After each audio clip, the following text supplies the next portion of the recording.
I don't think it helps anybody. We are totally against it. ये सिर्फ interference है। UP में जितनी बड़ी हार मिली है उसी का बदला लेने के लिए सबसे पहले माइनॉरिटीज पर अटैक होता है। मैं खुद एक मुस्लिम महिला हूं और मैं बहुत अच्छी तरीके से पहले भी जब ट्रिपल तलाक का बिल आया था तो भी यही कहा गया था। देखिए, ये एक बहुत पुराना चैरिटेबल एक इंस्टीट्यूशन है।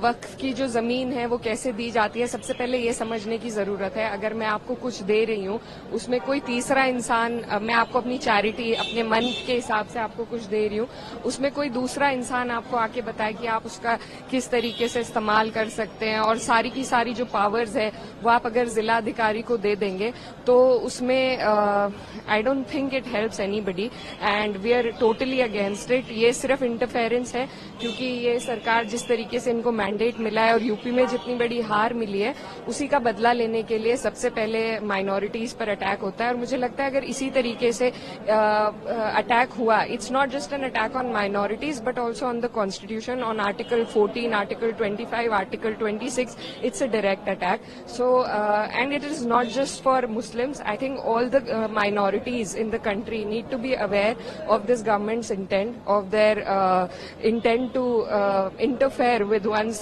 personal beliefs and religious institutions. So I think this is not what my country stands for. This is not what my constitution stands for, and we stand against this bill and we will oppose it tooth and nail. but इकरा यहाँ पर जो bill में government की तरफ से बोला गया, जो पीड़ित खासकर बार बार बोला गया, जो पीड़ित मुस्लिम महिलाएं हैं उनको इंसाफ दिलाना है, जो पीड़ित मुसलमान हैं, ये धर्म से इसको बिल्कुल जोड़े नहीं जाना चाहिए। ऐसा बिल्कुल भी नहीं है कि हम मुस्लिम के खिलाफ, क्लियरिटी इसमें है। उसके बावजूद क्यों आप लोगों को लगता है कि this is against the religion, ये मुस्लिमों के खिलाफ है? देखिए, सुपरफिशियली ये जो सरकार है कुछ भी बदलाव लाने के लिए हमेशा महिलाओं का इस्तेमाल, मैं खुद एक मुस्लिम महिला हूं और मैं बहुत अच्छी तरीके से पहले भी जब ट्रिपल तलाक का बिल आया था तो भी यही कहा गया था।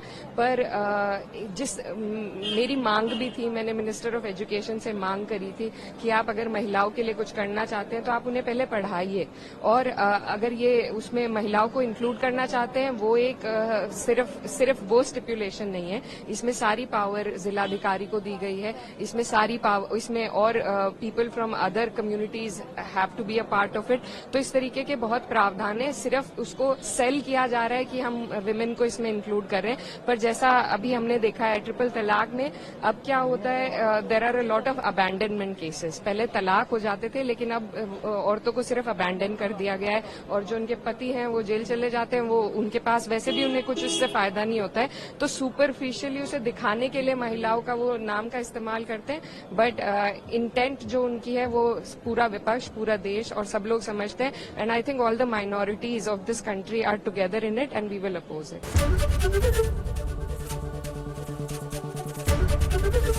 एबीपी गंगा, खबर आपकी, जुबान आपकी।